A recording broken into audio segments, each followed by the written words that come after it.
Huh? So I gotta go to Tyrone Clark's tomorrow Yeah, and do some stuff. I just hope that brother that don't never surprise me without telling me he's coming here. Oh, want the keyboard? Yeah, because you know I ain't played that sound. I told him he was working on one, but I didn't come here to talk about that.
Still don't sound like a piano.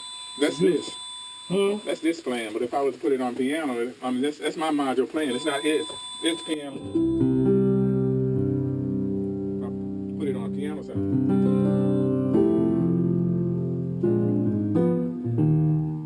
Yeah, I hear it now. But I'm gonna get on this here right here. It's some places in here. I mean, if you when you get ready to try to use some of this. Some of it was wrong or what? Huh? Yeah, because see, there's nothing there about the transition between going in a light bulb, you're in a light bulb, that's an old adage that, got an idea. Mm-hmm. It struck me what the Scamps really needed after we came out of Chicago, and the man said, "You're good, but that ain't what's happening right now in the market." And so that's what idea later struck me. We got to be doing something different because everybody's doo-wah, harmonizing, doing all that stuff, but there wasn't. It wasn't too competitive because everybody's doing the same thing. Mm-hmm. So that's why we started mimicking all that stuff I was telling you about. Yeah, with the dance. Dancing. I'm not really dancing, but the showmanship. Yeah. With the, and that was the idea. Swinging from the rope and all. Because see, I really thought about that idea because when I was supposed to go to Hampton, my man, what was his name? His brother played at Hampton. He got sick, and they didn't want him to go. He played saxophone. Oh, man. You don't know? Oh, I couldn't. No, I don't know the Lionel Hampton people, so. No, but, well. This was back then, though. Yeah.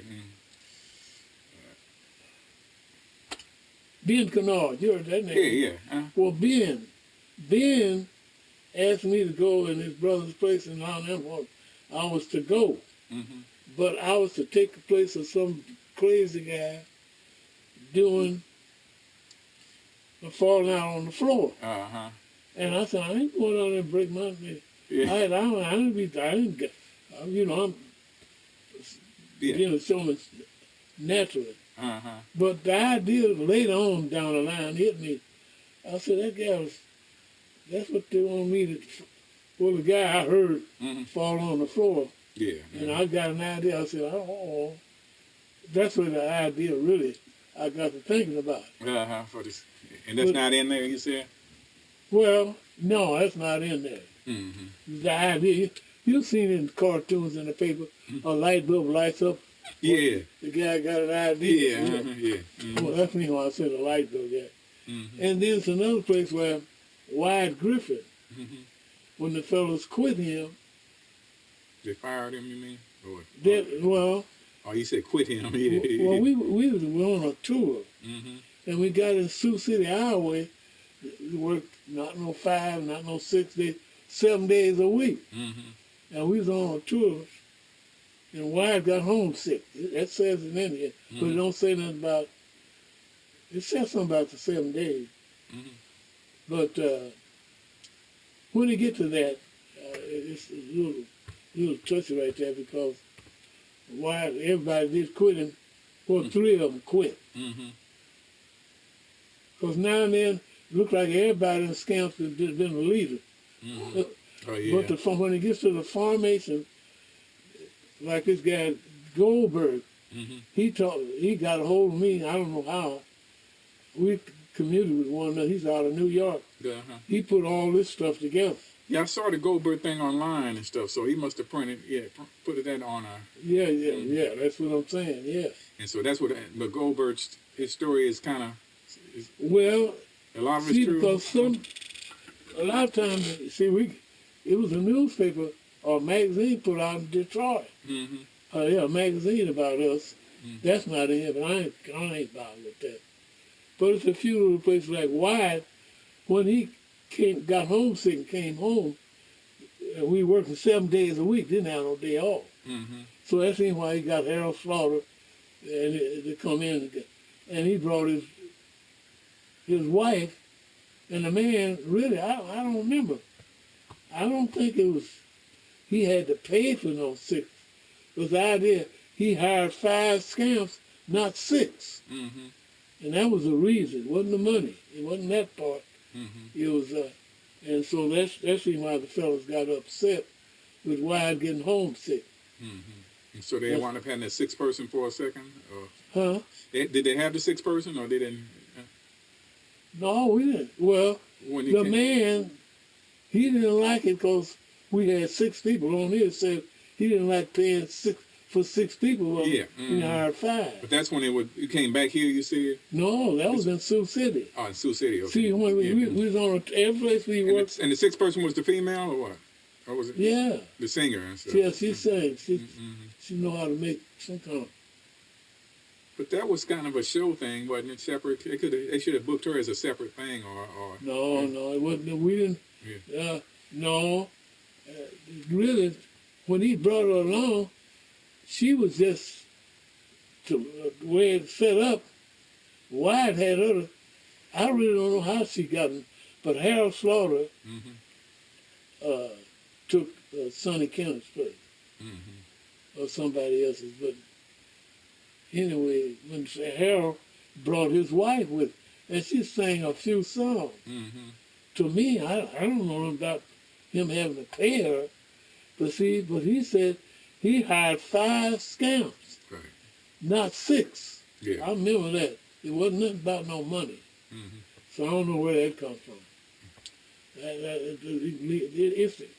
It's irrelevant, but I just, to get things straight, because I always said, I'm gonna tell you something, Craig. Mm-hmm. Looked like when the scam started being made, looked like when all this transition of different musicians, every musician wanted to work with us and say they are a scam, Mm-hmm. not a fill-in. Yeah, they wanted to say they were ready. Yeah. See, like Dwight Foster. Man, I could shoot him. Man, come here. I work. Only reason I got him a long time ago, Priscilla Bowman had a gig. It's a big club, black club, and she hired a drummer, hired me, and she had already had him work. He was playing bass, playing nice bass, and I like bass. I took that up in college. They had to take up a string instrument, but after a week playing with him, he stayed high and drunk all the time, high off that stuff. And Cab come up and took him with her. We still had to play without a bass, and I ain't used to that. No. So I don't have no left hand. Yeah, that's what I'm working on. I'm working on it. But, so she fired him, but she fired everybody. Looked like trying to outshine her. And we had a guy play some nice saxophone, man.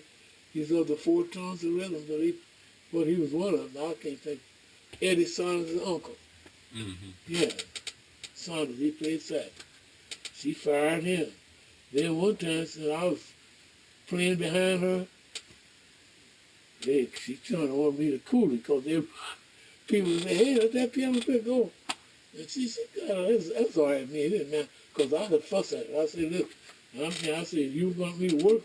You better, I got to pay what I know. But anyway, that's irrelevant. But whenever you get to a couple of other places, Wyatt came home after 3 of the fellows, after Ed didn't quit. He just followed along with what Whitcomb and Earl. Yeah, I don't know. I wasn't planning on. I mean, that's a big book to be I'm printing up. If I was to do that many pages. Well, there's some songs in here they got down by. See what Wyatt did. And that's the CD that I copied. Yeah, this is the one you copied all this. So this is covering the Scamps from what years though? 1974. I mean, when I joined the union, 60. I mean, this on that CD is that many songs on there from all those years? Man, what are you talking about? I never got so tired of them. We didn't have but couple of fast songs with modern label. Red Hot. No, Red Hot was with Chicago, Columbia. Chicken Shack Boogie. I don't know. One of them I played saxophone. I know on this year. All of them are all of them are cover songs, or all of them are ballads by some white person. And Wyatt had one. But the one original is the one that you. Yeah, well, that was written by who? Me. Oh, okay. Yeah, let's see. Any other Did songs? I sell that number? I think I sold it. I sold some number.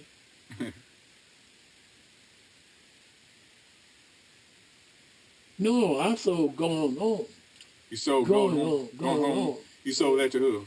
To the somebody bought it. I don't know. I forgot. It was up to $100 or something. I didn't care. I wasn't interested. It was too many things going on within the organization. I was in the process. I said, I'm stuck. That's when I told Quincy, I got stuck. One of these guys, we had so much success. Can we keep on staying together, you know? And that's, I got them ulcers, worrying about that. And when I told Quincy, man, I think you ought to get out on your own and see what you can do yourself.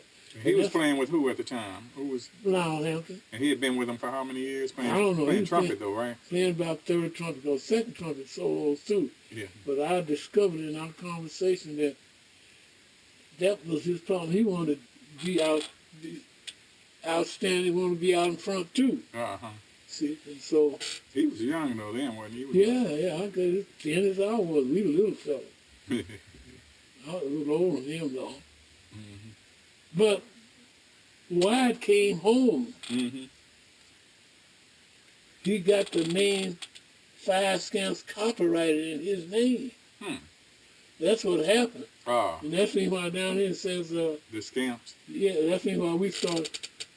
Change the name to just the Scamps and drop the Five Scamps. No, when we were calling in Chicago Red Hot, we named ourselves the Red Hot. You can always say, you can use the name Scamp, but you got to have something that, like you copy somebody's. You call it Scamps Red Hot? Or yeah, something? Red Hot Scamps. Oh, yeah, Red Hot Scamps. See, now for a while, we were known as the Scamps.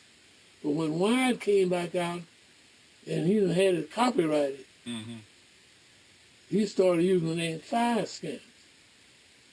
And see, it was so much. Sometimes we was the Five Scamps, sometimes we weren't. But anyway, we decided to use Red Hot after that number. We would call it Red Hot for corn. Red Hot Scamps. Yeah, the Red Hot Scamps. Yeah, I looked on CD Baby. I mean, online and stuff, and the thing I use CD Baby as my distributor or whatever. But it looks like they'll take care of all of all the copyright. But they were talking about if it's public domain, which a lot of those old standards are, then you don't have to get you don't have to worry about that. Well, you'd have to find that out legally. But yeah, now, well, they're going to be the company I print it up and do it through anyway, so they handle all that stuff. That's when I wonder why, way back, this guy that plays all the Kansas City records of the Scamps, that on account of we he don't play none of it.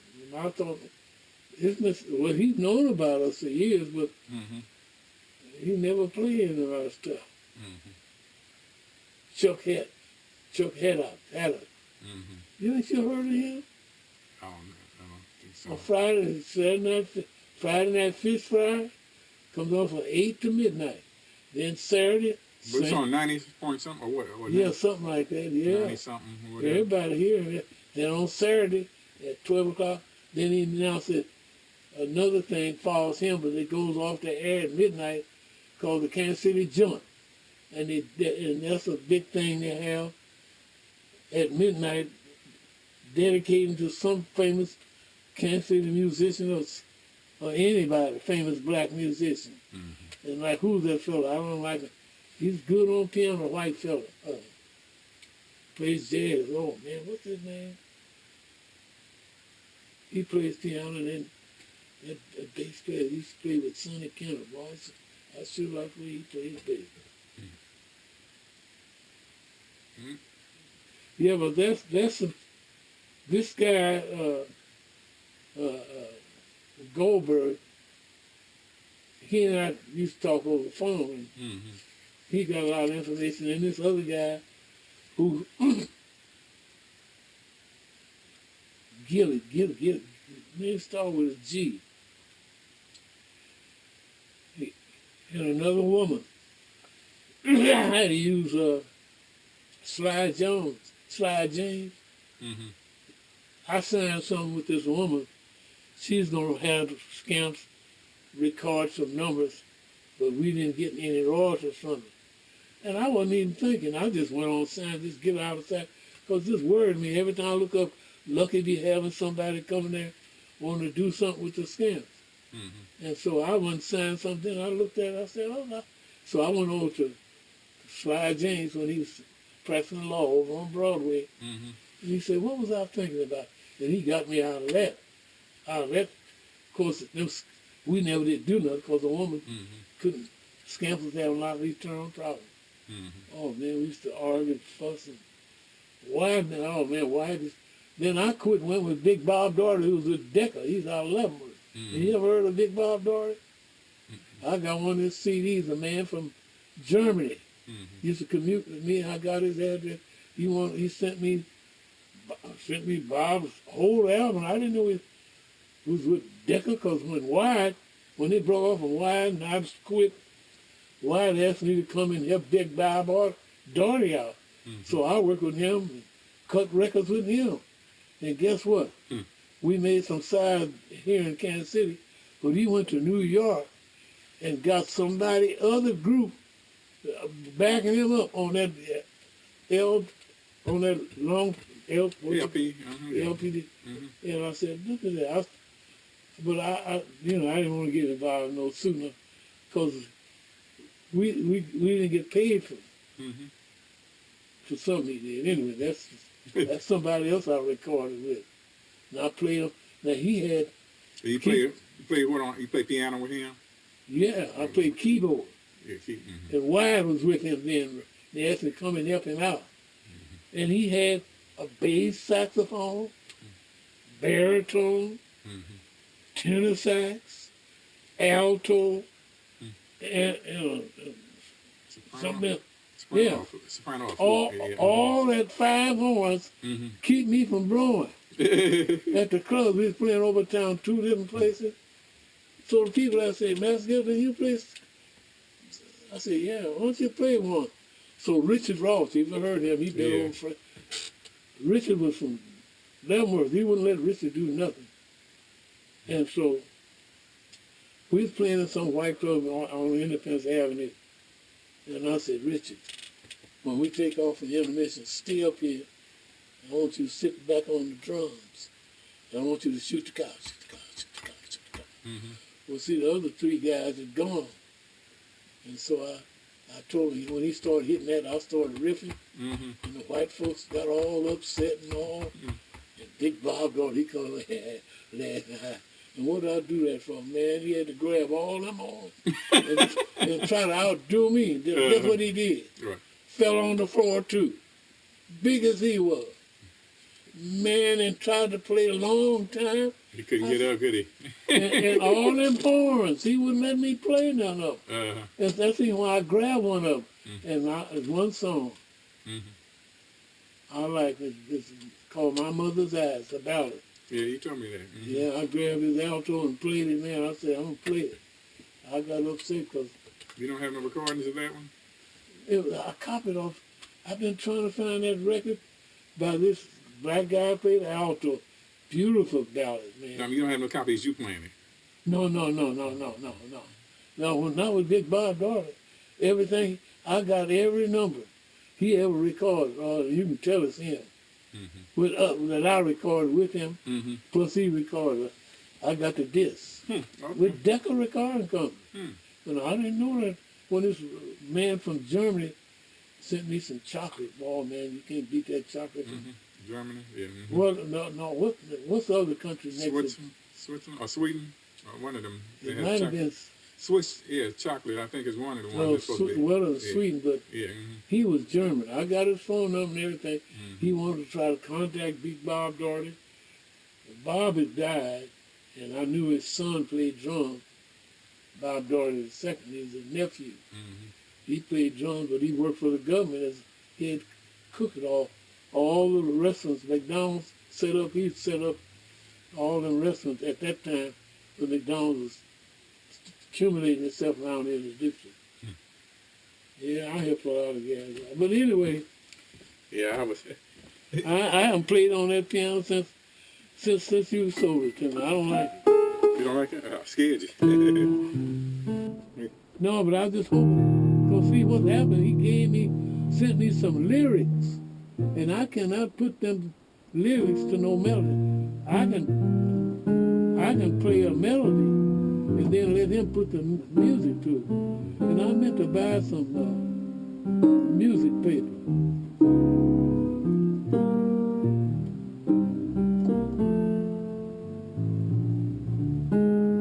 And man, I have heard. But that's the second thing I want to say. If he get ready to come down here, I got to come and you got to come be at the house. Because I don't want to be jiving him. But I couldn't do nothing with that. I can't carry that. I ain't got no case for it. And I ain't playing no more. Yeah, I take it out. I've been using it. I've been using it out. Yeah. Playing it. What are you doing? I'm just booting up the computer. But that YouTube, man, I don't know. Let me tell you. You couldn't find it? Or what? Well, she got it, but it ain't got nothing about us hardly, about this lace stamp. But the man, when we worked at the Plaza 3, he was the owner of it. He put us on, I don't know about the computer, but they had everything, this last set of stamps, what we was doing, that was on the computer. And people were telling me, yeah, here they are. And now they're on here. But Swinging with Your Scamps, that's that album right there? This is Swinging with Your Scamps. No, this is. Do I have a copy of that? I do have a copy of that, you said? No, this is the only thing I got. You don't have, This is the only one I got. You don't have, I got the last set of scamps in what they originally come in when you went and bought them. They ain't never been unlocked. Got the history of them, got the pictures of them. They got every number. Like this? No. No, I'm just saying, where is that album at? Do I have that album? I don't have that one. You got the numbers you gave me is all the numbers you gave me on. All off of that? Yeah. Okay, but that is that album right there. Yeah, but it ain't none of this. But it's and they just renamed it Swinging with the Scamps? No, that's a different set of scamps. None of these guys are the. I'm just talking about what did I run off Swinging with the Scamps is what I burned for you. That's none of these fellas. Huh? None of these fellas. But that's what you asked me to burn. I mean, when you asked me to burn something, it was a CD called that's Swinging with the Scamps. Yeah. And that was that what you wanted? Yeah, what you asked what I wanted. But this is a different CD here. Yeah, you already done this up for me. I did that for you a while back. Oh, a while back, yeah. Mm-hmm. You did it on. But that was on another label here. That's on a label that was out. That was on. It was on this year. But is that out somewhere? Is that to where people can buy it? Not that I know of. Oh. No. But that's what I'm saying. I'm trying to find what is out there with the Scamps that I can release. No, what's out there right now? Them 12 you did for me. That's all that's out there. Yeah, that I know about. Cause see, Patrilla, man, we was selling it here, man. That's but that right there. That's years ago. This is the album. Hold on, let me look at the back of it. It says. It has how many songs on here? 23. It's more than that though. They got a mix up on some of them songs too. But this is on what label? What's on? Oh, Modern. Modern. So Modern does own these rights. I mean, they own this right here. Yeah. So that would be the. So I couldn't release that because that was owned by a record company, right? I don't know whether it's on or not. See, because Wyatt was. When Who was Modern? Modern was his label or what? Modern was, yeah. See, keep in mind, I started the modern popular song singing Scamps. See, Wyatt, Earl, and Whitcomb, they were in the CC camp. Mm-hmm. And they were singing, well, Wyatt wasn't there. Earl and Whitcomb was original, plus some other guys singing spiritual in the CC camp when they couldn't do nothing. They were working on them highways and that stuff. Mm-hmm. And later on, Wyatt joined them and some other fellows and came to Kansas City. I don't know what else happened to them, but that's when he told me, when I got my little group together, when I was recuperating from that incision. So we don't have no recordings of that group right there. Or do yeah, Huh? That's what you got right here. Is that what I? No, wait a minute. Huh? No, wait a minute. This guy right here, Arthur Jackson, I chose him. He had a real nice personality. But Wyatt Griffin, brother, was here. And that would be the original Scamps. But Arthur Jackson, who had a mild temper, real nice fellow, when I decided to stop playing, let him.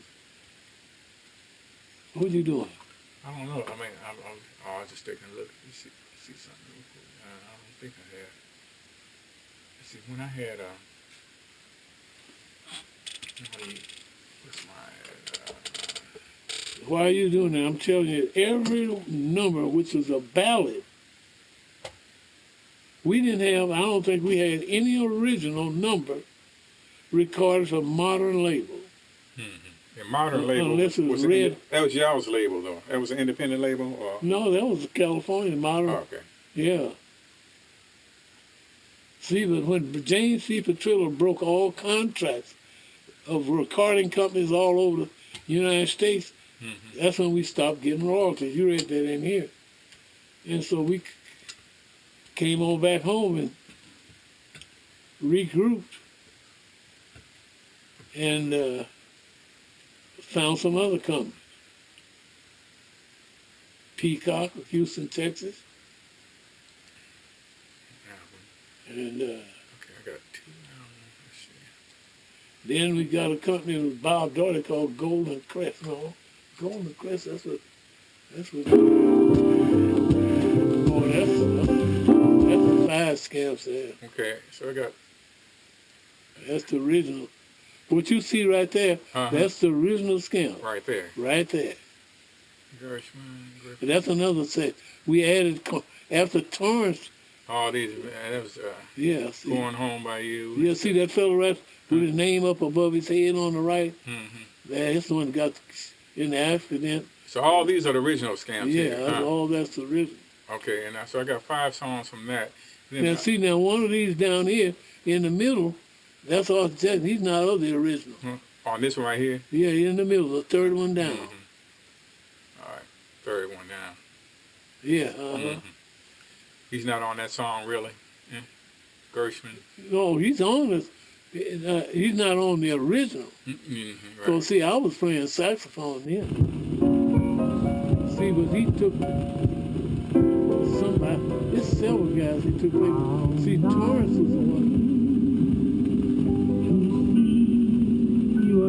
That's our first job at the Flamingo Club. Down at the bottom? Yeah. Because we bought some at Sam's Pawn Shop on 5th in Minnesota. Yeah. Gotta see the Scamps. All right, this is.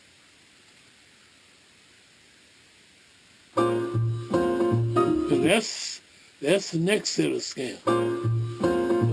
50 more that passed through.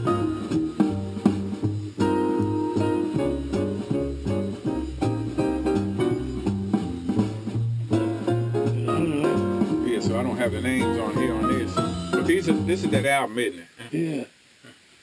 So this is the Swinging with the Scamps album, right? Yeah. And so none of those are the original members and stuff, but this is their album. None of those are the original. He recorded this back in what year? About 70 something. I mean, or 98 or something, like 97. Somewhere there. Yeah, I think it said 97 or something like that. Now, there's another set of scamps. Earl, who was outside of me, the last of the original. Mm-hmm. After we got rid of Whitcomb and whatever, I don't know what happened to him. At the Phoenix, Mm-hmm. I don't know what year it was. It looked like it was the 90s or something. They asked me, Earl got mad with the people down there because they wouldn't pay him $100 a night for the sidemen, so he quit. And that left it open to Speedy. You may hear this name. White folks crazy about Speedy Huggins. Huggins, yeah. Mm-hmm. What did he play? He played drums and sang. That's all he did was just playing and singing. Mm-hmm. But the white folks like it. Because he was a showman. The guy named Albert Coots died, played piano. They got you got the names on here. That was Wyatt's second group. When he come here, he got his own. He copyrighted the scamp, so he started him a scamp. So when we come back here, we had to replace him with Harold Slaughter. You know, and we replaced Harold Slaughter with Sonny Kendrick. But Sonny he didn't do the recording thing with it, but Wyatt, he did. He got them scamps. And it's on here about the numbers. There's one number on here. They didn't record it. But you don't have it. You do have that CD somewhere, or you don't have it? What, this here? The whole CD. Is that little book? You did it. That one right there. I did this book. Yeah, you did these songs. Yeah, I got them. I mean, you had that CD and I copied it from it, or what happened? I'm talking about the original. This was in a CD case somewhere. It had a CD in it somewhere, didn't it, at some point? Yeah, I got the CD. Yeah, I got it in my car right now. But that has some different. I mean, that's got the original ones on there. Yeah, that's what I would like to This copy. ain't no original. Huh? These not the original stamp. All these guys are the original of the Red Hot. That's what I'm saying, the Red Hot. So you don't have the Red Hot CD. Well, these guys right here, with Lucky, me, and other fellas, they don't call them that because there's 4 of us, there was 5. We got, what you call these? I'm just saying that's different than that up there, right? Than the Swinging with the Scamps. Oh, yeah. These guys, the original scams all been dead. But you don't have that original music that goes with that CD. You done it for me, yeah. And it's got 22 songs on it. I don't know how many, but every time I tell them, I got it in my car on my CD player. Man, I got that. But you say if I done it, then I got it somewhere. Yeah. Yeah. Okay. Yeah, because it's on your CD. I got it in my car. I said, I don't want to hear them guys. Because, see, this fellow right here, he stuttered. One of the songs he put out, I got the stuttering blue. Between him and Richard Ross. Richard Ross was a slow stutterer, and he was a fast stutterer, boy. And they worked together for a little while, and we used to laugh behind it. But he was a troublemaker, and he had a mental problem. Mm-hmm. That's all you want to know. Drinking habit. Mm-hmm. Earl, he loved them white girls. He had 9 kids, and my first wife now used to feed some of his kids living on 1900 block on North House. He loved them white men. He just come home, have a baby, he gone. Yeah. He had a white daddy, black mama. Lived out there on the lake. Yeah. But yeah, you did that. Yeah, you did all of it. All right, I had to go back, and I probably did that many years ago, didn't I? That was probably about 4 years ago, 5 years or something ago. Maybe something like that. Yeah. It wouldn't be on this disc. It'd be on. Then yesterday I did what's I doing? James' birthday coming up on March the 18th. So I'm gonna send him a video I did. I did it with the. Well, you was playing somewhere? No, it's just a little cartoon of me singing Happy Birthday, but I'm doing with avatars. I created these avatars of myself. Look at it. What's an avatar? Happy birthday to you. Happy birthday to you. Happy birthday, dear Jameson. Happy birthday to you. You said that to him. I haven't sent it yet. Now I'm gonna send it to him on his birthday. How old is he? He'll be he's 2 years older than me, so he'll be 63. Yeah. Is that right? You 61, huh? Yeah. Yeah. You forgot, yeah, you did this. Look like you. But that's what I was doing. I was kind of creating. See, at first I had this other thing where I was trying it, and I didn't like it. What was it? But see, It was you. just see. Happy birthday to you. Happy birthday You don't to sing in both of you. them. Happy birthday, dear Jameson. Happy look like birthday me, doesn't to you. Well, without the long goatee. Yeah, that, just then. When is he coming through? I don't know. Steven's talking about coming through though. Who? Steven's talking about maybe this summer or something coming through. She's really nice to talk Yeah, to. But the other girl, she's she's going through some. Leslie's been struggling. That's all. all these years. She's been. I mean, remember she went through all that cancer ever since Mom had passed and stuff. She's been going through. But she wasn't. They told her she wasn't gonna live, and she's made it through each version of the cancer that she had. You talking about Leslie. Leslie. But she went through all that, and by the time she went through all that and survived it here, and just finances and all that.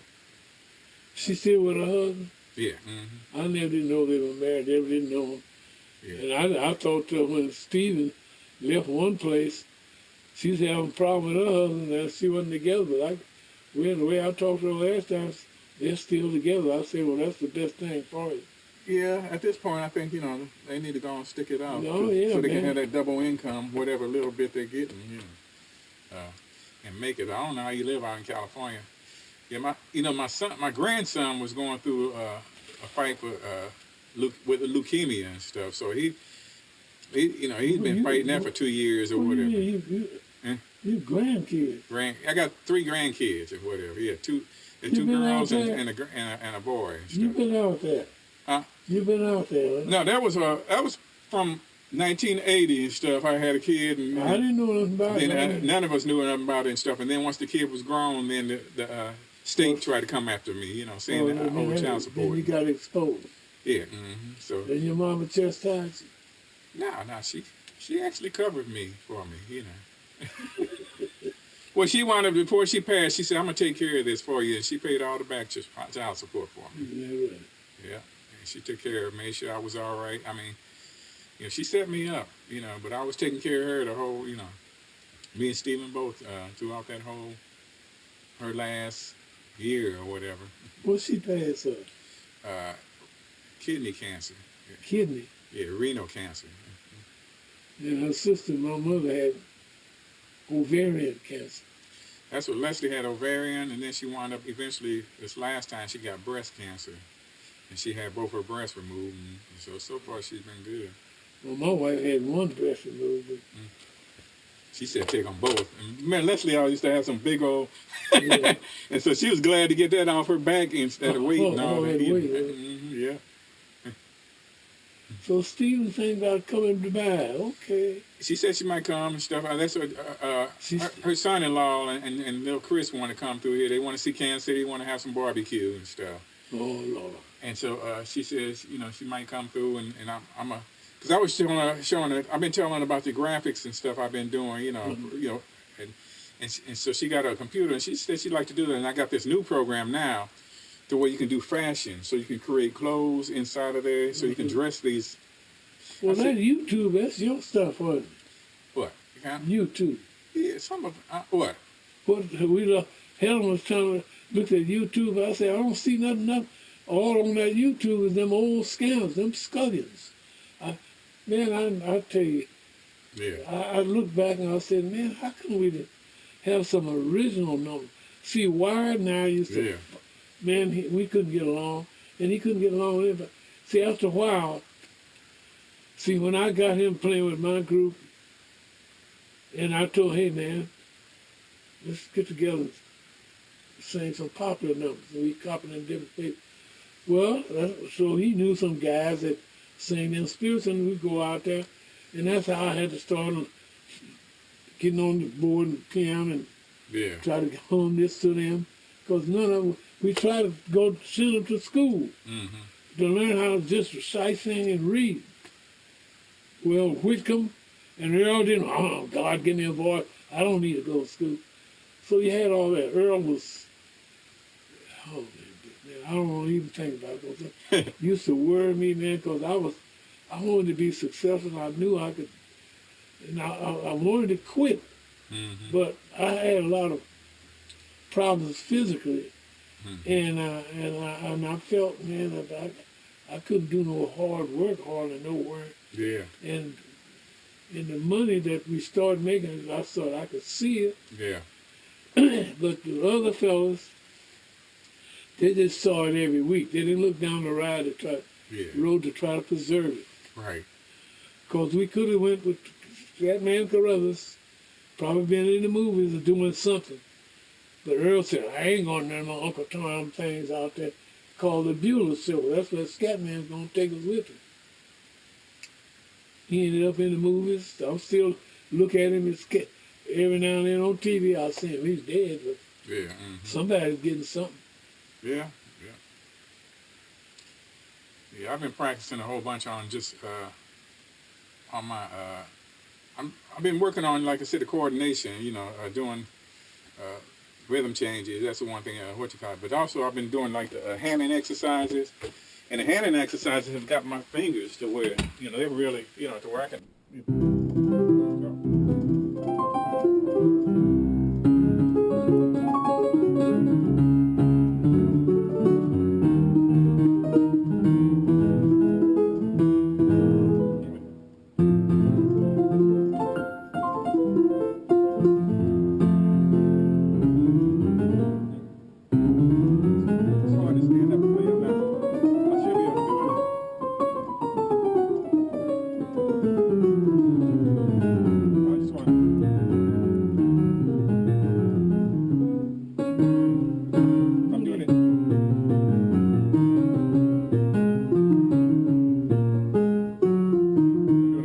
Keys. I was used to do it.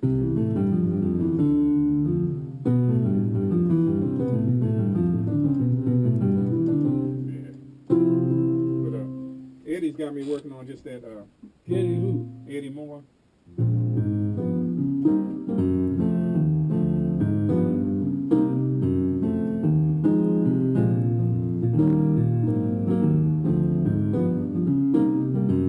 What key is it? B flat right there. A flat? B flat. Oh, B flat. Yeah.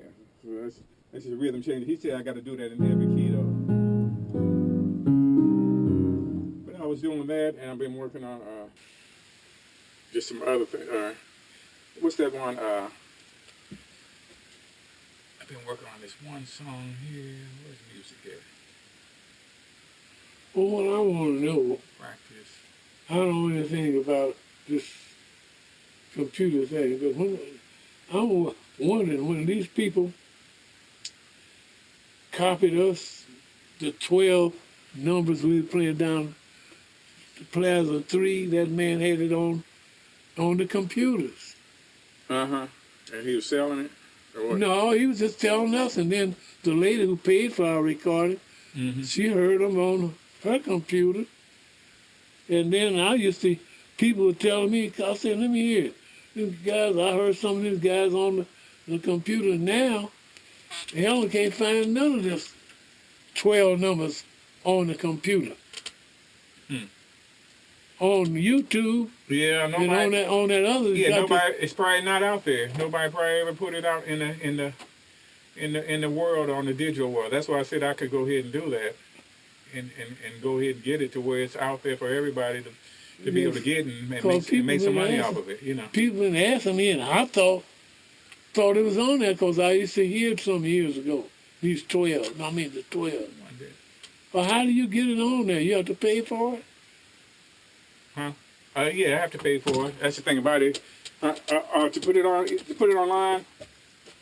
Like what you got them. You got the old scamps on now. What are old scamps? These fellas that made these records. Oh, you talking about that video? You talking about? Yeah. Now the video, somebody. No. You talking about the songs? Yeah, because some of the songs Earl, we listened to Earl was singing. Was it? Yeah, they were singing on. It's on YouTube. Yeah. I don't know how she found it. She don't either, but she got up there. But somewhere along the way you had Eddie Saunders, didn't you? Now, the Eddie Sanders thing was on YouTube. That's what that guy. Anybody that takes a video, like if they was videotaping you live or something or whatever, then they upload it to YouTube and stuff, and they just put it on YouTube for the world to see. You know, That's right. And that's why you see all these. You know, you can see anybody. You know, doing anything really. You know, that's why. Well, you don't have one way. I seen myself one day on the TV, somebody's place, and there's a white woman I'm pointing at. Huh. And then I'm hearing them looking, and then what's called singing. Some of the numbers are live at the Phoenix. Yeah, live at the Phoenix. Well, some of them, weren't they? I saw them, three videos are on there from that guy that videotaped it that was in town and that did that interview. Oh, yeah. And that's the same guy that released those 3 things from y'all performing. And it wasn't balanced. It was like, man, the piano's too loud or the bass or whatever. But that's all right. See, so if I do YouTube, but if I type in the Scamps in YouTube here, Scamps, and we do Kansas City.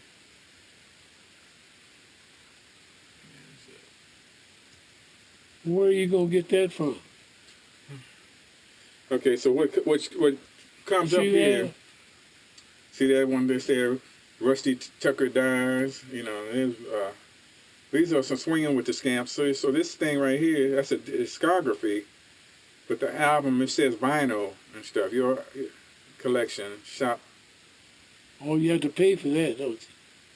Well, somebody got something out there for sale and stuff. And when you see this here, but it's four songs here, but it ain't, you know, it's some kind of see they got that here, and it's records, but where you buy it at, they got it for cassette, you know. Oh, that's what Hell was trying to show me. But see, this says double record. They don't have nowhere where you can buy it. It's just a. Well, that's right. Well. See, that's what I'm saying. There's nothing here. It says I recorded at Soundtrack Studios. But that's all it says is this. You know, it don't have nowhere where you can buy. It said cassette format is just in cassettes. So something by 1995. So this is the album, right? Yeah. Swinging with the Scamp. So what I was saying was just I can take the same album and go ahead and release it on CD Baby. And what CD Baby is, I'll show you. Who is CD Baby? You? CD Baby now is a online distributor. I'll show you real quick. Man.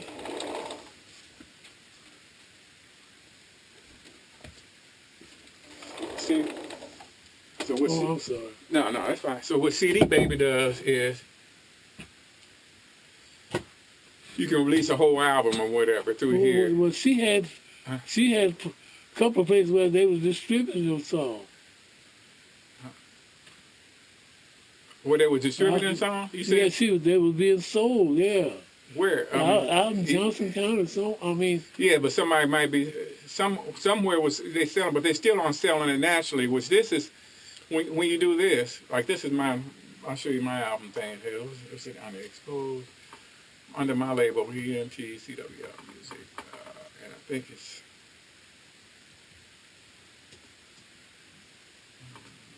I think that's it. Let's see if that's it. Nope. Let's see. What's my?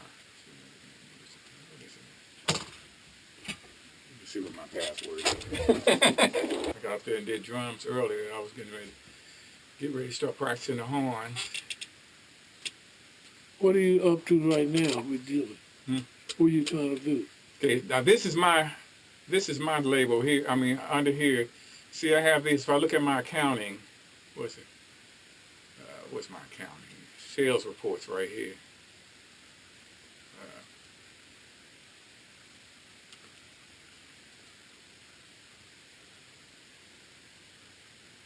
See, I got these 3 albums over here. See, and it shows me the money made from the Bloodstone album, Fly Away. And see, it shows you the CD sold. Then it shows you the digital downloads and stuff. And see, I got my 2 albums. I got who's selling them? Where are they being sold? they've been sold online at different places. Okay. Let's see if I show you let's see where they've been. Let's see. Let's go back here to the dashboard. What is it? Release, manage. What do I look at But see, these are what I have. I got singles, albums, and singles. So these are single I did. These are albums I did that somebody exposed, and the Just Me one. I only did this on MP3s. I didn't do no solid real CDs on it. So I just released it on. But say, like my K6 split, if I view this here, see, I go in and I do that partner delivery. Here we go. This is where I deleted who I delivered it to. So it's out in here's Amazon.com, Apple, iTunes. When you deliver it to, what do you mean? In other words, distributing. Yeah, distributed to all these places. How much you have to pay? What do they pay? It's all part of this package I paid. You know. So once you pay one fee for them to do it, it's a one-time fee you pay for them, which is probably about $100 or something to do a whole album or something. I know. Now this is that something place where they're being sold. Yeah, and so this is a digital distribution. So so I distribute it to them. Okay. I mean, I send it to them, pay them $100, and then they deliver it to all these digital, to Amazon, to iTunes, to all these different. See, some of these are active, some are inactive. Inactive. Some are delivered. iHeartRadio, iTunes, and SWU, or some probably another, LimeWire, let's see, Mixed Radio, MP3, now, MSN. Now, where they're being distributed, how would they know about you to sell them? Pandora, delivered. I mean, what, those places where they're being sold, Yep. Who's the salesperson? How? It's just the digital stores online. So if I go to okay. So that's the whole thing, and the whole world and stuff is really all digital. So if I go to like Amazon, if I go to that, let's say we do that, and I type in. So I go to Amazon.com. You know, you can order stuff from Amazon, right? Okay. But if I type in my name, Craig or something, there's my CD for sale. Okay.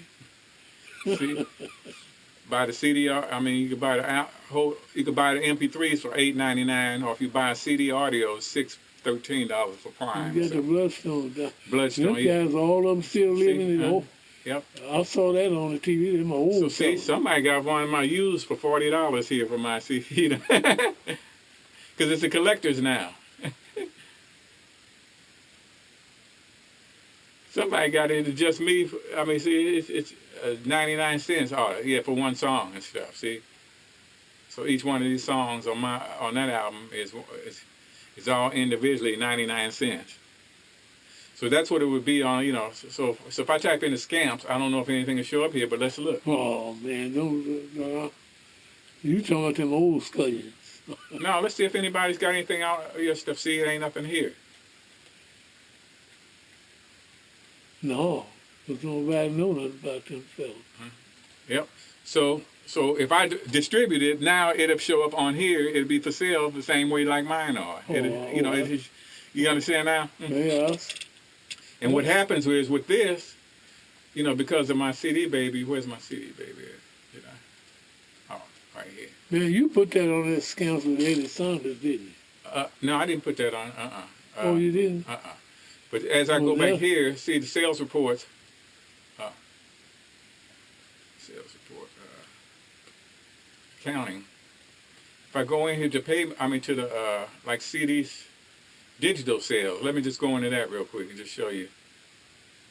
See, it shows that that's one of my classmates. She bought the CD. She bought that CD back in August 8th, 2016, and paid $9 for it. Is that right? Yep. And so now, when you say your CDs, what do you mean? You only or who? Yeah, that's the one. That was the Just Me one with me playing. That's what I'm talking about. Well, one of them was just me playing on but the KC Exposed one was with McFadden's on there, Horace Washington, all of them. Everybody was on there. Now, what's supposed to happen is, within their royalties and stuff, they come because of the publisher. If somebody wrote it on with me, then they're supposed to collect the publisher and pay the publisher. Okay. And that's what CD baby does. It collects them and pays the publisher that did it if I pay for the pro. Now, otherwise, off the CD sales, me as a record label, I'm supposed to pay the individual. Like with the Bloodstone, I had to do the royalties, and I wound up paying Bloodstone $2,000 last year. And then I paid a couple of members, Derek Lindsay, from, Derek? I don't know if you know. That's one of the...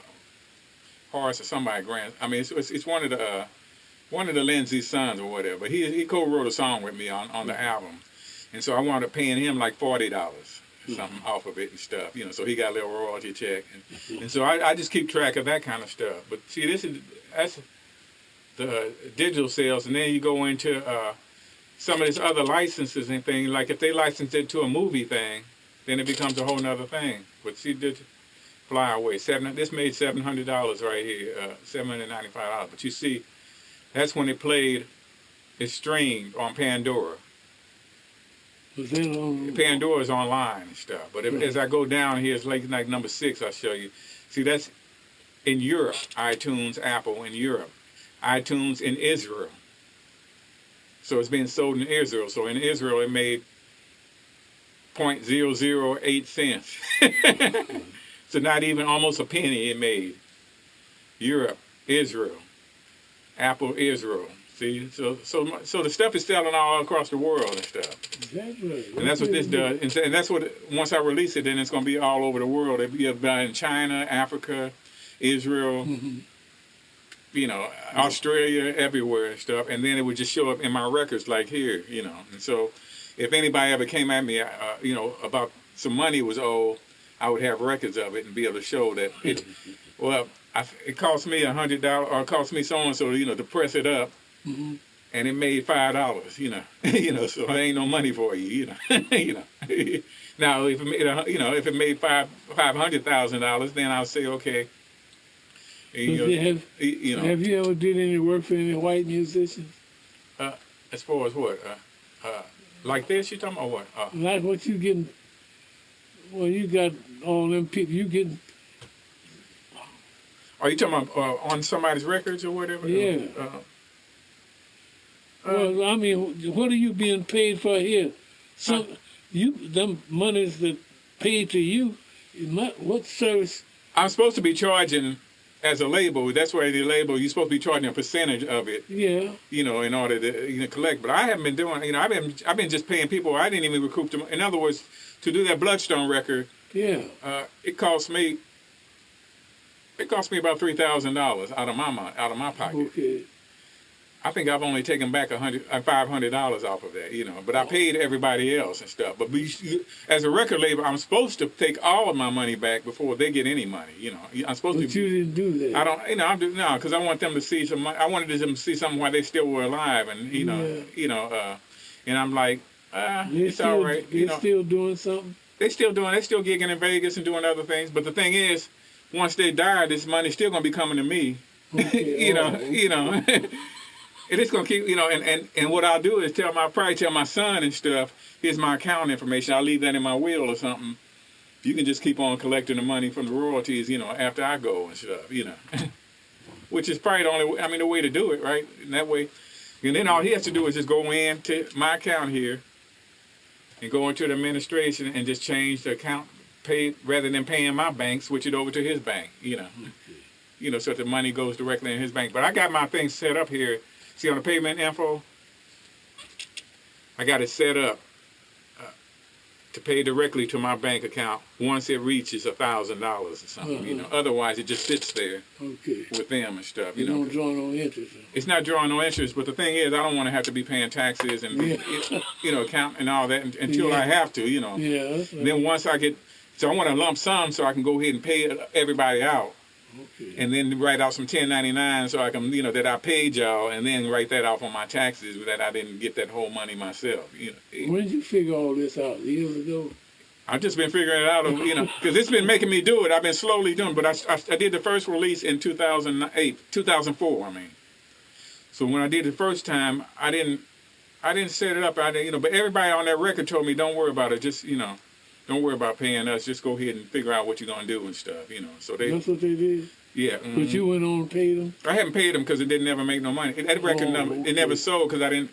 If you don't have no promotion first. Yeah. If you don't have no promotional money to pay people. A little payola for the radio station, a little, if you don't have that, it ain't gonna go nowhere. That's right. And if you ain't out there promoting it too, where you out this getting on the radio station, I got this new album out, and then out doing shows and stuff. You gotta do all of that in order for stuff to sell. Yeah, that's exactly what's going on with this guy in Kansas City. He's been doing this for years. Mm-hmm. So, yeah, he's getting paid good too. I don't like Chuck Adams. Even the lady who's coming, she don't like him either. I've had a couple of people ask me to release their record on my label, but I don't want to be responsible like that. It's like, because it ain't, if you don't have the money to promote it and do it right and stuff, it ain't gonna do nothing but sit here and then you'll be bugging me. Well, where's the money at? Well, how much did it? I'm sitting here to do an account and showing you that you didn't make no money. That's smart, yeah. But you see the mechanics. I got everything set up here to do what we're talking about. I've already done it with 2 or 3 records now. Now this year, you're gonna venture out. I'm gonna make sure you cover it without any liability. Yeah. Well, the thing about the liability thing, it has to make enough for them to sue you. Otherwise, they can't sue you. In other words, if it only makes $100, they ain't gonna come. It costs them more attorney fees to come and try to get a piece of that $100, which will wind up being $10 or something. By the time, if anything, it probably won't even come to that because I still have to recoup my money that I invested into it before it becomes a profit for me. Why? How did this idea come up? You just thought maybe it might be a venture you might. I was laying there. I was laying there, and I was like, Rudy's stuff should be out there. His family ought to be represented, and it should be out there forever. And it may one day make some money. You never know. Somebody. You're gonna make you some money. The thing that can happen is it could be licensed by a movie or something like that, and then you can pick up a big chunk of money or something like that. Well, you go ahead and do whatever you want. Go see. I done made what I'm gonna make. I ain't interested in, this money ain't fascinating me. I got enough retirement. Of course, the system is gonna get worse than what it is now. So it said there are two different rights I have to be concerned with, and they walk you through it or whatever. And the two rights are the people that own the music, and that would be you, the artist, or the label and stuff that own the music, and you own the music and stuff because you're the last artist. And then what you just said? Yeah. How am I the owner? Because I was playing on the music. Yeah, because you're the artist. You're the scamp. So you're the last member of you that owns the, so it's like if Bloodstone, if it's only one Bloodstone left, then he's the last Bloodstone living. So he's the last one that has all the rights to the name and stuff, to the group or whatever. Well, what's going to clear you of all this? All these fellas who are deceased of the original, they got survivors. They have survivors and stuff, and so I guess I could write up a little contract saying Scamps that would a little agreement that would, like I did with Bloodstone, giving me the rights to release this, Yeah. See, Earl Robson got quite a few survivors in his family. 2 are deceased. No, 3. Well, I'm talking about of his offspring, not aware of his sisters and brothers, because I don't know anything about any legal things. But the thing is, that soundtrack or whatever, who owns that, and you're the one that owned the soundtrack, right? This album and stuff. So how that, do you figure that? Well, who owns it then? Who has the master of it? Who owns the master of it? See, that's what I'm talking about. I don't know nothing about no master. The master is the CD and stuff. Did you sign away anything? I ain't signed nothing. Yeah, well, so they don't own them. So I'm talking about the person that recorded don't own it either and stuff. Because then you never signed anything away. So nobody's gonna come after nothing unless they can come up with something that you signed saying that that they have all. You talking as a member? Yeah. As the last surviving member. Yeah. Right. I've never signed anything. Not. So all I was gonna do was I was gonna take this. I was going to take the other old Scamps. I was just going to put it all in as bonus tracks. The old one with all that stuff on it, and take all of that and put it all as a release and stuff of this project. Anything I could find of the Scamps and stuff, and release it as a whatever we call it, Scamps bonus or whatever. Yeah. And then, like I said, and then the other thing is, they said, aside from the physical product itself, is the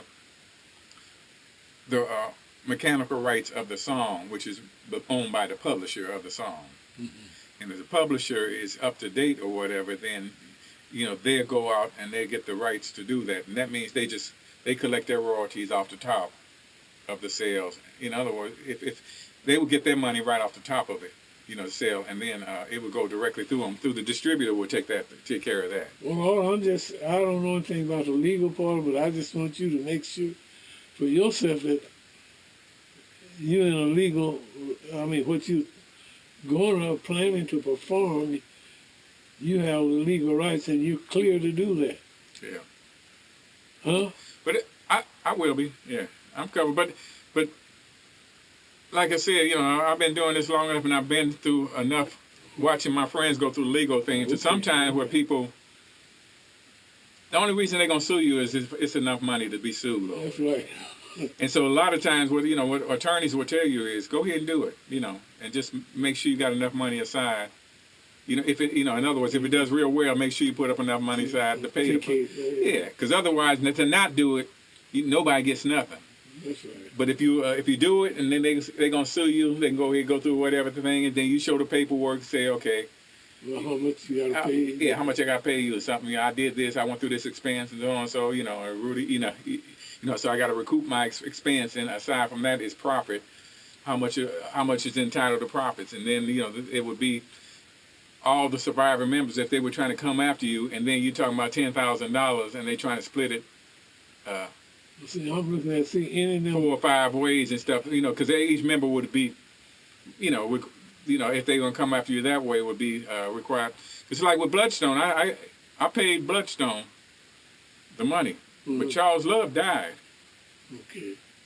So technically, I said, hey, Charles's cut is in there. Well, we're just gonna split up Charles's cut. That's what they did. So I said, well, that ain't. Actually, his family's entitled to that cut. You tell them that. They knew it. Yeah. Yeah, they went along with that. That's the right thing. But Charles's royalties from the publishing, the ones I'm collecting, I'm making sure that stays in the bank. I'm covered. So if his family members ever come after me, then I got his little $40 that's owed to him right now. In other words, I'm keeping my book straight, clean. On that. So the thing about it is, on that is, what I would do probably with the scam thing is that money would just go in the bank, and I would just take out an administration fee. In other words, I'm making money keeping the books on it.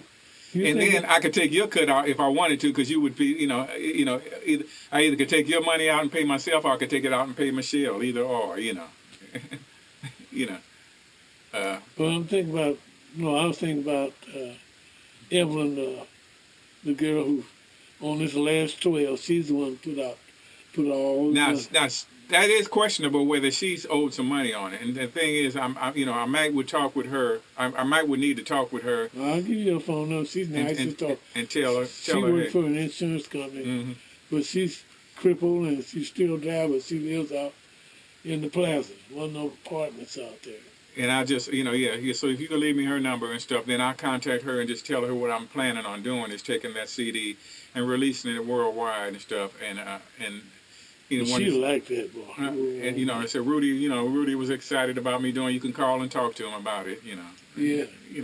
Well, when you want to, I'll tell her. Why don't you tell her, and then tell her, I'll just brief him, and I said he'll be calling you, and then I don't say get her opinion, but I want to get her information because I would want to include her name on this project as something that this is originally recorded by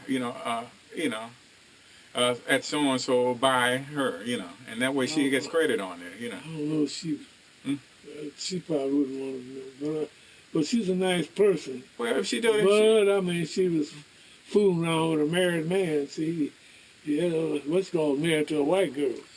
But she's the only one. She's the only one I really was concerned about more than anything, because she originally paid her money to record the record. She sure did. So she technically owns the masters. I don't know if she knows what you're talking about. She probably doesn't. But in other words, if you brought some guys in here to record, and you paid me, you wrote the check for it, then you own the masters. You own that recording. They can't do nothing without a release from you. From me, okay. Well, you know something about legal matters, man. Oh yeah, no, when I went to San Jose State, I took a business law class and stuff. You went to San Jose State? Yeah, I went to MU. First Stephen got me a full scholarship at MU, University of Missouri, as an engineer. She got me full scholarship.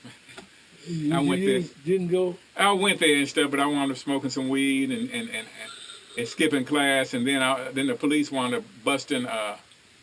They busted me for something else. Everybody else, his pop machine was ripping everybody else, so everybody busted in the pop machine was taking free sodas out of it, and so my roommate, who's a white guy from Mobile, Missouri, he told the police I did it, because he didn't like me and stuff. And so they came and they, you're under arrest for breaking in this pop machine. I said, well, everybody did. And they said, well, hold on, And when I said, well, can you give me a second? They said, walk with me or whatever. I had a little bag of weed in my pocket.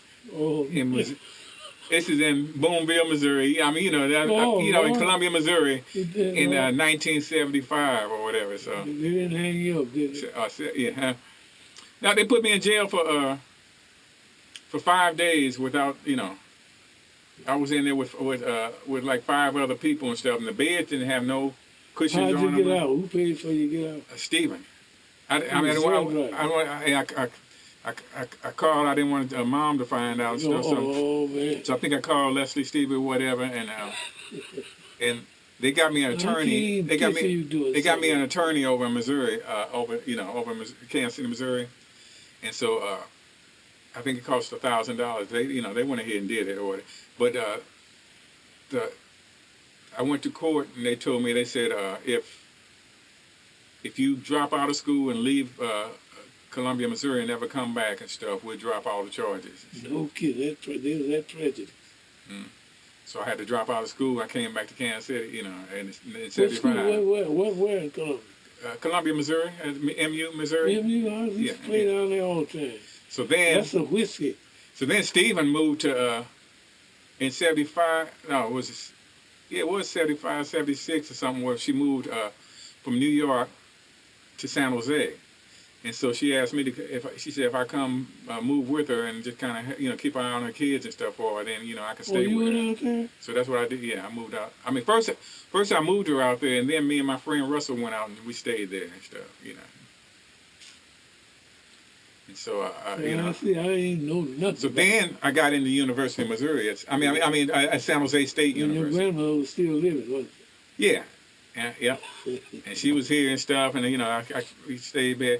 So I went and I worked at San Jose State, but something similar kind of happened to where at San Jose State I was going to school, and then I can't picture you doing nothing like that. One of my friends wound up hitting the next door neighbor because he was saying our music was too loud. He busted him in the nose and stuff. You got involved with that? No, so the neighbor said, hey, you can deal with me, or you can either turn it down and deal with me or deal with the police and stuff. And so my friend said, we deal with the police. He had a man. I said, why you do that, man? So from that, then he left and he moved out. What did you do? So now I'm staying here. I got some more roommates and stuff, and we're working. My friend's going to college out there. I'm still going to San Jose State. Is that right? And then my other friend's working at FMC, Ford Motor Company and stuff. He's working there, and so all of us are working, paying our rent. Stephen gave me her townhouse or whatever. It's a 4-bedroom townhouse. So she said, you can go ahead and have the place if you go ahead and make the $350 a month payment. Mm-hmm. So, I mean, or you can pretty much stay here. I think she probably was keeping it for, just as property and stuff. And so we were making the payments and stuff, but then me and my friends, we went and played one night and stuff, and we didn't realize that the police had come by earlier. Had been by. Yeah, they had been by because of my other roommate, the one that works at Ford and stuff. He came home and had him a drink and stuff, and he was, just chilling, and he had turned the stereo on, and the neighbor asked him to turn it down. And so he turned it down. So anyway, when we came in, we didn't know about that. So we came in, we was like, oh man, I'm tired from the gig and stuff. And let me have a drink and stuff, and smoke a little weed. So we did that, and turned the stereo on. So then I heard knock, knock, knock at the door. And it's still loud on the stereo. I turned it, because they would turn it back, and heard knock, knock, knock on the door, and so it was 2 undercover cops and stuff. They were just in plain clothes or whatever. And they said, yeah, we had problems about the room, about the noise here, and we're looking for this guy and stuff that hit the neighbor before. And so I said, well, he don't live here. They said, well, we've had complaints about that. They just pushed me to the side and walked on in. He said, we have complaints. Let's see what's going on in here.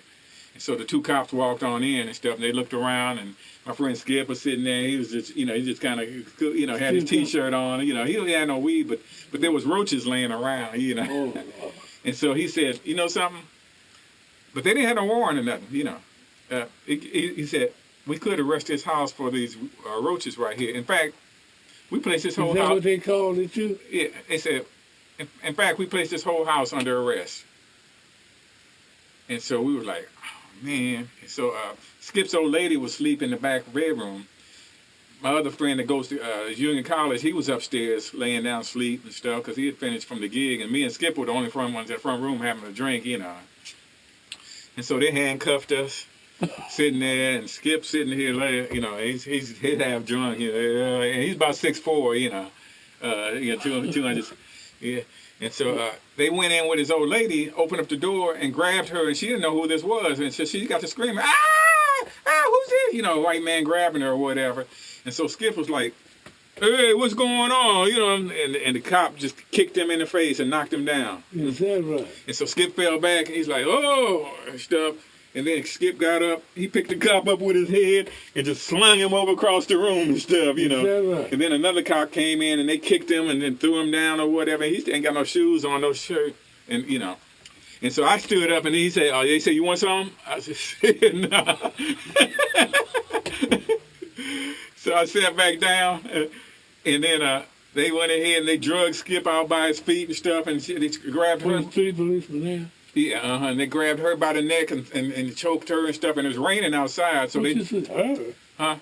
Her, the woman? Yeah, they grabbed her by the neck and stuff, and she was screaming and pushing out, you know, because you didn't know what these, you know, they didn't say, you know, tell them. They were not... My young friend, he was like 19, and his mother came down the steps. He's like, man, Skip, you and what you call, y'all fighting again? And they said, click up, and just took him on out to the car. He didn't know what was going on. He's like, what? They just handcuffed him and took him on out to the police car or whatever. But y'all had to pay to get out of that? No, what we wound up doing, you know, so they did that. So then they came in and they found some drugs. They found a little cocaine and stuff, man, you know. And they tasted, oh, there's some good stuff here. Stephen said they put it back because I didn't know it was ever there. She said later on, I found these packages of cocaine, and I was like, oh, I thought they took that, you know. And Stephen found out? Well, later on, yeah, but what wound up happening, they took us, you know, took us on in. They drove me around for a while. Then they put us in separate rooms. They never asked me no questions. Then they wound up releasing us, and then I got one of my friends was an Italian mafia guy, whatever. He was a drug dealer or whatever. But he gave me his attorney, Ron Rose. And so I contacted Ron and told him everything. Got out of it, too.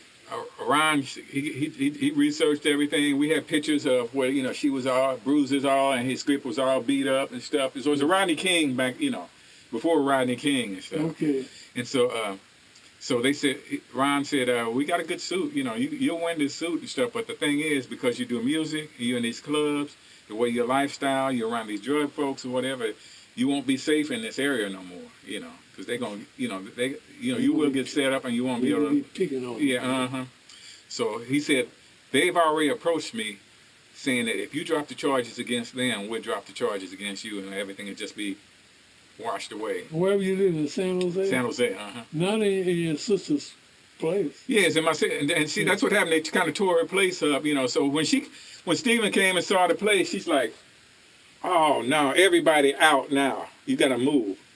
Everybody, I'm not giving no notices. You got to go. And I got mad. I called her a bit. And I said, well, you got to give us some notice. She said, no. She said, if they go, I got to go. She said, bye. You don't blame her, do you? Huh? I don't, no, not now. No. But, but then, back then I was, you know, you still got to give somebody a little, you know, a day or two notice, you know, 2 or 3 days or whatever. You know, that's just the law, really. Which I could have just stayed there and just went through the law. You know, if you go through the law and stuff, it would have taken her 30 days or whatever, or 90 days or whatever to get us out of there. But just to keep being bothered. So from that point on, I was homeless, you know. So from that point on, for the next month or so, I slept in my car, and then I dropped out of school. And it was some of my friends and stuff would let me come by and kind of wash up and give me some food and stuff. I would never, what you tell me, I never thought you did have that background. And then some friends of mine from Kansas, a band from Kansas City named Intersanction Fantasy. They moved from Arizona. They happened to come through and they were playing at a club there. And I was sleeping in my car and stuff. And they was like, we need a keyboard player. You want a job? I said, yeah, you know. So right away. So this is like, you know, after a month or so. So from that point on, I was sleeping with them in hotels, you know, we would just, and, you know, we would stay at place to place, you know, and that for the next year or so, we would travel to Canada and Portland, Oregon, and up down the coast and stuff, you know, just touring and playing, you know, music. Is that right? I didn't know nothing about it. Yep. Your grandmother never said anything about it. But I still was, well, you know, it was just as bad as drug I'm using. saying your grandmother, your mother. Yeah. Mm-hmm. So so it got bad. I was up, and then the band broke up, and I was stuck in Canada. And the guy I was got a background. yeah. So the guy I was stuck with in Canada, he was a dope dealer too. I mean, he was a guy. He used to be Al Green's drummer. Al Green. So he was, but he's a little Jamaican dude. He kind of, he was a little dark guy with crooked teeth and stuff. But he was always had curly hair, and he always wore a suit. He always would tell him make his own suit. He was sewing and stuff, and he taught me. We sit there and we'd be sewing together, making suits and stuff, and he'd sell them and stuff. Oh, you cute. But he always had he had a license. He had a 45 and stuff. He would always keep revolver. Yeah. But he would get big drugs and stuff and just be dealing them and stuff, and so you exposed to all that. So I'm here in Canada, and he's getting drugs from the United States, taking it to Canada. I said, I'm gonna wind up in a Canadian penitentiary I'm telling you. for the next 20 years and stuff. And I called home, asked my mother. I said, I want to come home. She said, no, you can't come home. She said, me and Lloyd going through it, and I'm not, you can't come home. And so she said, I had a Fender Rhodes then, so I had the suitcase. So she said, well, I'll fly you and your equipment. I'll go ahead and fly y'all back to San Francisco, but you just gotta suck it up. On yourself. Yeah. That's something else we told you. So I called Nanny up, and Nanny was like, no, I'm liking my, being alone. I like my, and so that happened. So I went, I eventually went back to San Jose. Then my friend Bert, who was another member of the band and stuff, he had gotten married and stuff to one of the girls he met while we was, the reason the band broke up because he got married and he wanted to settle down. He wanted to quit.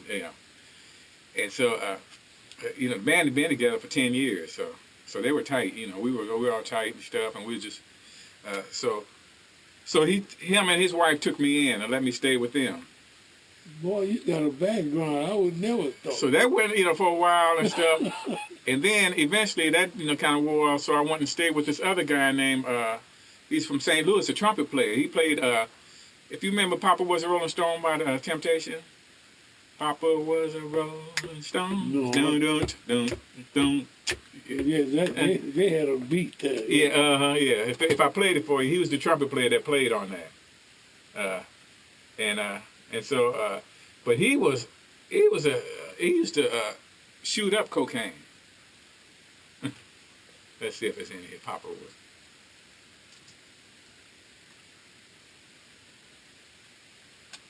Right here, this one right here. Known for that one, one. Who was the name of those people? Temptations. That's what I thought. That sounded like that's his style. Yeah, but that was. So anyway, I was staying with him, and he had a drug problem. He was one of the Temptations? No, he was a trumpet player playing on that record. Oh, okay. But he was just a jazz trumpet player playing around town or whatever. But he had lost his teeth, so he had some, a bridge right there. But he was playing, so he could have had the range like he used to, but he could still play. He's from St. Louis and a jazz player, So anyway, I wound up working for temporary agencies. I worked at this chemical company. And so I made all the money, I was going in every day, and I wound up I was scrubbing toilets and doing everything, to make the money. And so I came and paid him the rent. He took the money and went and smoked it up. And as a result, what? Did that affect you? I got evicted, didn't have no. Oh, he didn't pay the rent. Yeah, he didn't pay the rent, so I called. So I was calling home crying. I called Nanny up. And then I said, no, I'm sorry, you can't come.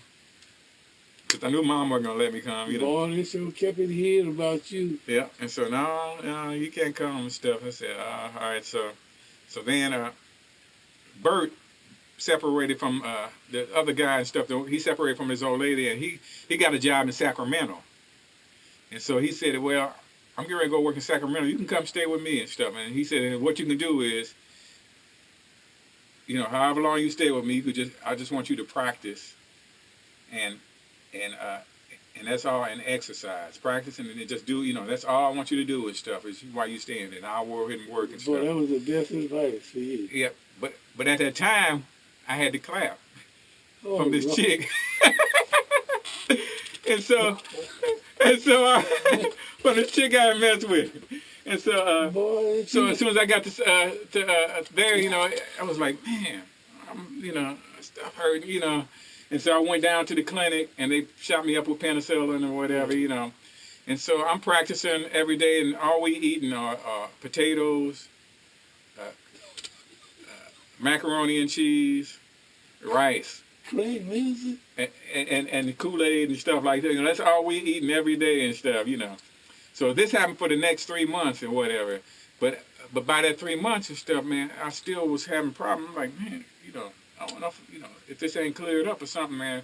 So I started getting really concerned, like something, you know, something done happened. You know, and so I called Nanny up, and Nanny said, "Oh, again?"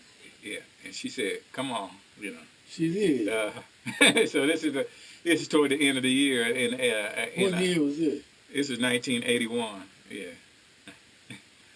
This way you ended up coming back. And so I came back here and stuff, and as soon as I got here, it cleared up.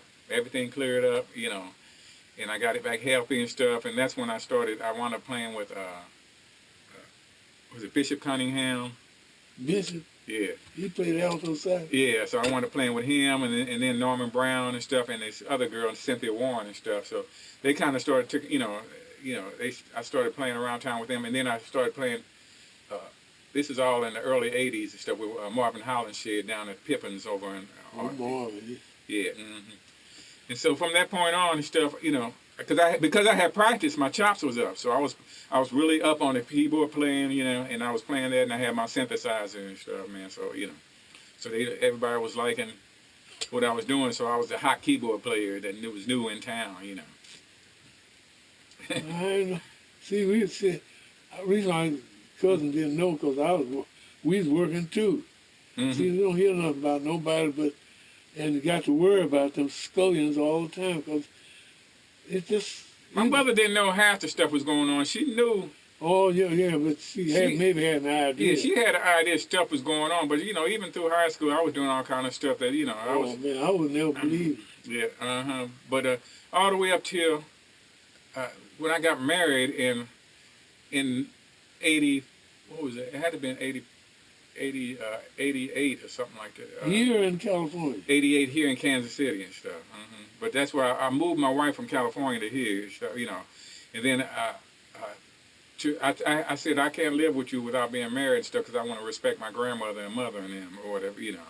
Mm-hmm. And so we ran down to the courthouse in Topeka and stuff, and we got married. We fussed at each other the whole way down there. We was cussing each other out, and then we wound up grabbing two white people to come witness us or whatever, you know. And we did it for all the wrong reasons because we were just friends, and you know. Oh, to witness your wedding? Yeah, And so we did that and stuff, and you know, and it just didn't, you know, it wasn't a marriage like that. She didn't want nobody to know, and she didn't want me to ever touch her. It was that kind of marriage and stuff, you know. What was her name? Baby Lee. Oh. Yeah. That's a real name. Well, you got a little history, ain't you? It's a story here. Well, let me tell you, it'll stay with me, but I would never believe it if somebody told me. Not Craig Lindsay. You kidding? Yeah, that's your cousin. I said, well, no. Yeah, that's just... You don't do nothing like that. Yeah, those are just one little section and stuff. That's just that section from 75 up to 81. So, you know, each little 10 years, there was different stories and different things that went on and stuff. But once I got married, what I wound up doing was I went to school to get an electronics degree. You know, I was staying at home taking care of her kids. Did you get it? Partially. I got it, but it was a scam. It was a Dickerson music school, and it turned out to be a scam or whatever. They went out of business eventually. And so I didn't want to pay for it, you know, because I said, y'all scamming folks. And what happened, I would call James up on the phone, and he would tell me how to do the stuff, and then I started teaching the rest of the class before James taught me over the phone and stuff, you know. So I was talking to him long distance, and, you know, because the teachers didn't know nothing, didn't know how to explain nothing, and then they were just taking money, and they would pass some people saying that people were qualified, but they they were just sitting in there just coming, just staying every day just to get a degree or whatever. But yeah, during that time I did that. I kind of quit doing everything. I kind of quit getting high. I quit doing everything. You know, I quit and I just started taking care of my family and stuff. And I was, I was serious about doing it. I was. What family? Her and the daughter. Your wife? Yeah, yeah. That's your last wife? That's the only wife. And so, what happened was, then we moved to Grandview a little bit later. But then we just got to fussing, and I listened to her. I started picking up the phone a couple of times, hearing her talking to some dude on the phone, and he was talking about, you got to leave that nigga, you need to go, you come out here. And she said, yeah, I know, but I don't, Did you file for the divorce first? No. So, I didn't, I believe that you weren't supposed to do it, and so she said, something, let's just separate, let's just divorce and stuff. I want a divorce, and let's just go our separate ways, and you can take Who what you. said that? She did. Mm-hmm. Oh. And so I said, are you legally divorced from her now? yeah, eventually I got some papers. Oh, you went to. No, she went and got. Yeah, she went and got. Yeah. And so she had the papers sent to me and stuff. That's what the Bible said. But she, yeah, I know that. He hates a divorce or separate. And so she wound up, she wound up getting married three or four more times. She's happy with it. She don't believe in having, she didn't, I guess, believe in having any kind of sexual relationship with outside of marriage and stuff. So she would marry each one of her. One wound up being a crackhead, another guy, the one she's with is cool now. Well, you ought to write a biography on yourself. That's what they say. Who is that? People that've heard the story and stuff. I mean, who you tell that to? A lot of my friends know. Some of the young guys I teach and stuff. I tell them some of the stuff I do. I said, I'm lucky to help them out. Yeah, I said I'm lucky to be alive in a lot of because even during the 70s, early 70s, before all that other stuff, I was the Italian guy I was hanging out with.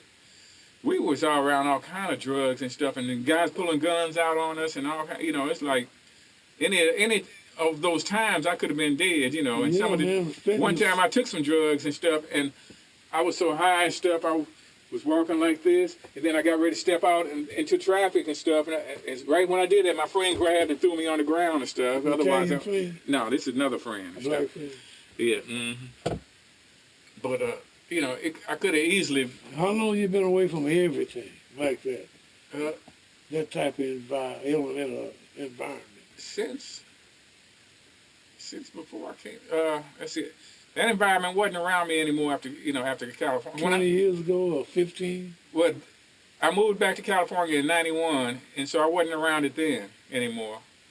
In '91, I was working at Fantasy Studios, so everything I was around was just music and the real artists and stuff like that. So the last time was probably the mid '80s when I got married. That's what everybody said. They said one thing that was good about your marriage was you became responsible. And you changed your whole life up. But as far as let's see, the last time I ever smoked any weed or something like that would have been 20 years ago or something like that. I didn't ask it because I know. Yeah, something like that or whatever. I don't even drink no more or nothing. Because I may have a beer or something like that. Once. Well, a couple of times a year or something like that. 60-some years back. So if you was 40-something, you learned then, started learning. But Nanny would want a beer. I used to get, sometimes when I would come home from my gigs, she had a little hit. I'd bring her a beer and stuff because it was, they would always give them to us free at the gigs. You remember? I said, let me throw one in my horn case. Yeah. And so I bring that back. She's like, ooh. Did she ever tell you about her in college, going to college? What? Well, she and my mother supposed went to Wilberforce. Mm-hmm. I don't know about it. I thought you told me that. Leslie knows about all that. Oh, maybe that's what Leslie Leslie knows all that good stuff. She tells me stuff about them and Big Mom and. She didn't ever tell you about your grandmother's father was a violin player. No. That's where they say I got my speeding from. He drove a horse and buggy and didn't let nobody pass him up. And they say I'm just like him. Nanny always used to tell me about her brother and stuff. And Lonnie. Yeah, she said whenever I do something bad and stuff, and she, I never did know. She said you remind me of Lonnie so much. You know the bad because he was so mischievous. She said. Is that right? Yeah, she said he just would do. He said you Mischievous. Mischievous. I Yeah. never heard of. Yeah. So, I know. I had a picture. She had pictures of him. I wish I had a picture. Yeah, but she would always, whenever I would do. Did she ever say anything to Aunt Mary, Sister Mary? Not too much, She but was a firecracker. Yeah. Mm-hmm. Oh, yeah, she like to be the head of the honcho. Yeah, boss. I better get out of here. All Yeah, right. but you done told me some black history. Good man. Some of my history, anyway. Man, I ain't never heard. That's what Lloyd Jenkins said. He said the reason he never got in trouble was he used to watch me get in trouble growing up and sneaking and doing stuff that he said. You kidding? He said, I watched you. I know not to do it. That's not what I'm gonna do. I know what, man. Good night. See how cool it is out here. Yeah.